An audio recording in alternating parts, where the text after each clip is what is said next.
I met Jane through Joe's girlfriend at her birthday party last year. At first Jane was fun to talk to, but not even an hour later Jane was really into me and tried really badly to hit on me during the party, which pretty much ruined my time there as the feeling was not mutual in the slightest bit. Also at the time I was already with someone, so the first impression I got from Jane was that she was clingy, annoying, and just wouldn't stop bothering me. Unfortunately for me, she became part of my larger friend group because she is part of Joe's girlfriend's friend group. That is a mouthful, sheesh. And because me and Joe hang out a lot and I am also friends with his girlfriend, I pretty much run into her at minimum twice a month. So first time Jane asked me out was a month after that party. I informed her I was with someone and not interested. She tried again 2 months later when I broke up with my then girlfriend. Again I declined her advances and told her I was not interested. I got into a new relationship not long after, but unfortunately she and I broke up about 2 months ago. Since then, as you might have anticipated, Jane has asked me out again. I said no again. Well, that brings us to this week. Everything has been opening up here and Joe had been trying to fix me up with a friend of his girlfriend and would not tell me who. He is well aware of me having rejected Jane multiple times and the fact I am not interested in her. He knows this in detail. After a lot of what he calls convincing and I call whining, I had no interest in dating anytime soon. I relented and decided to agree to this double date idea of his. We agree on meeting at Joe's apartment and lo and behold, Joe, his girlfriend, and Jane are occupying the dinner table, obviously intending for my date to be Jane. I honestly just got so goddamn angry that I couldn't even get a single word out, turned around and left. I have been bombarded with texts and calls about how much of a douche I am and how terribly I hurt Jane and so on, and I am just like, I literally rejected her like 3 times. I am not interested in her. You knew that. Your girlfriend knew that. Our entire friend group has a running joke about obsessive Jane FFS, so literally everyone knows it. My husband Nick was married to his first wife Vanessa for 5 years and they had 2 amazing kids, Luke and Lila. Sadly, Vanessa died in an accident 11 years ago when the kids were very young. I started dating Nick 8 years ago and we started off very slowly for obvious reasons. Nick has always been a little more distant than anyone I'd ever been with. But he and the kids lost Vanessa so young that I understood it.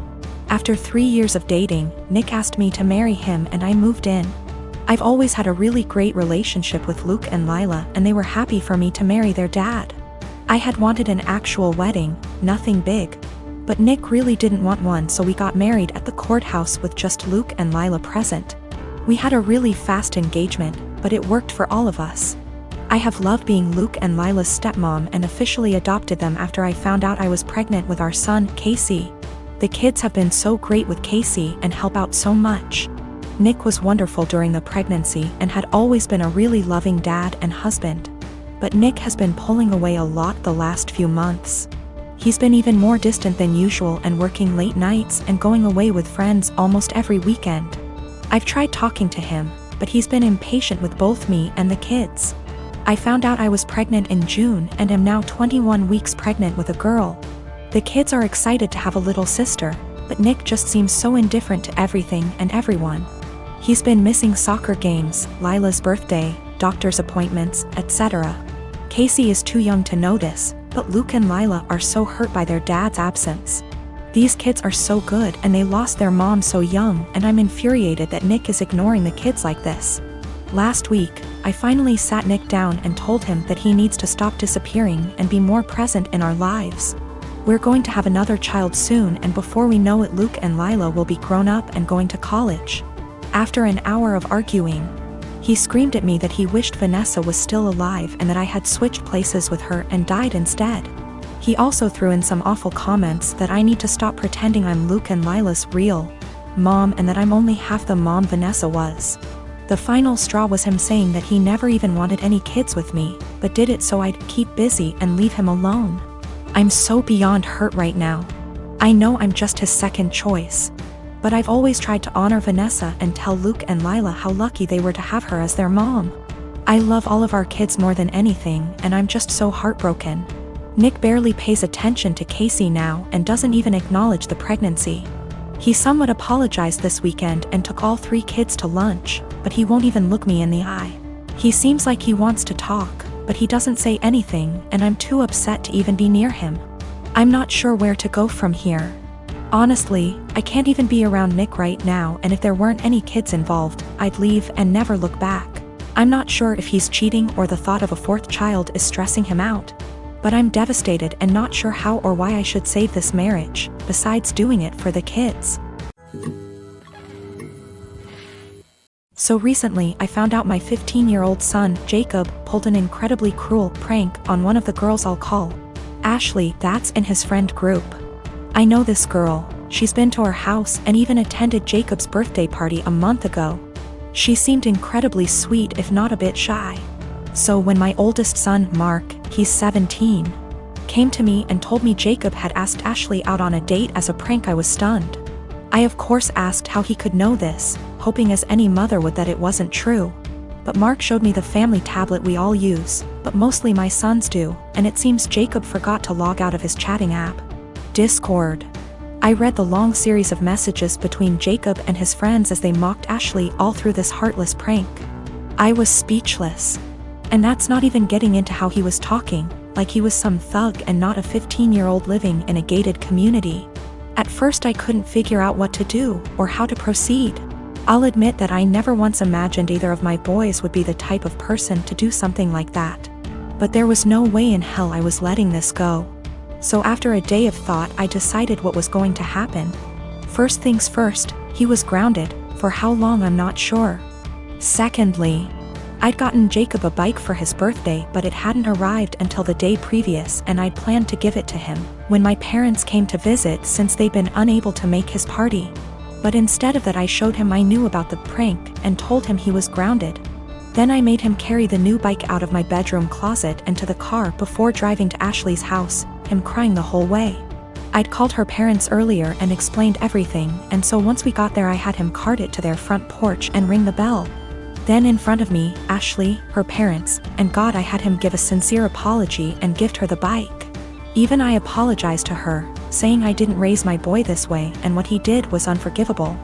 I also called the parents of the other boys who were a part of this little stunt and they all seemed rightfully horrified by their son's involvement. I felt I'd handled this all as best as I could, and my friends agreed.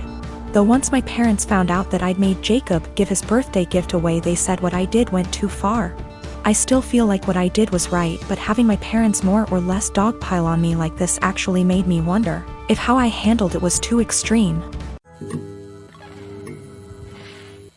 I had been with Carrie for 10 years, best friends since we met at the age of 12 in high school. We had tons of amazing memories. We've traveled to several countries together and made long-term work for 3 years while separated due to studies.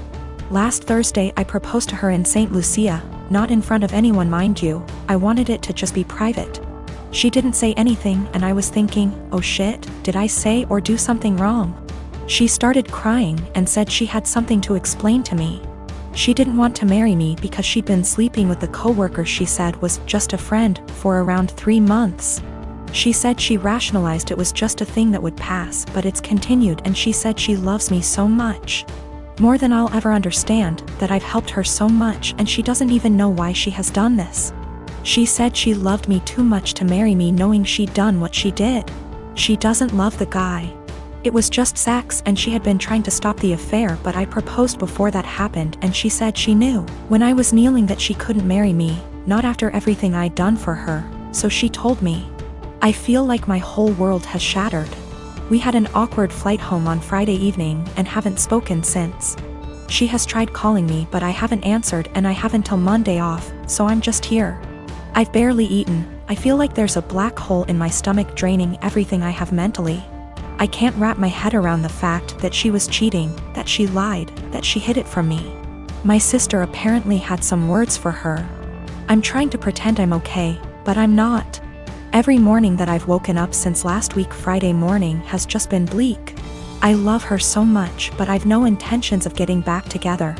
I don't think I would ever be able to trust her again, much less forgive her, for a very long time. My best friend brought a 6-pack yesterday and we drank in the evening. I cried my eyes out in the shower last night. I never cry, not even when my mom, who I was extremely close to, passed away. But I was sobbing like a child last night, and honestly I would have loved if my mom had been there to tell me it'd be okay. My sister brought over some breakfast this morning and basically made me eat because she knows I haven't really been eating lately. Zero appetite.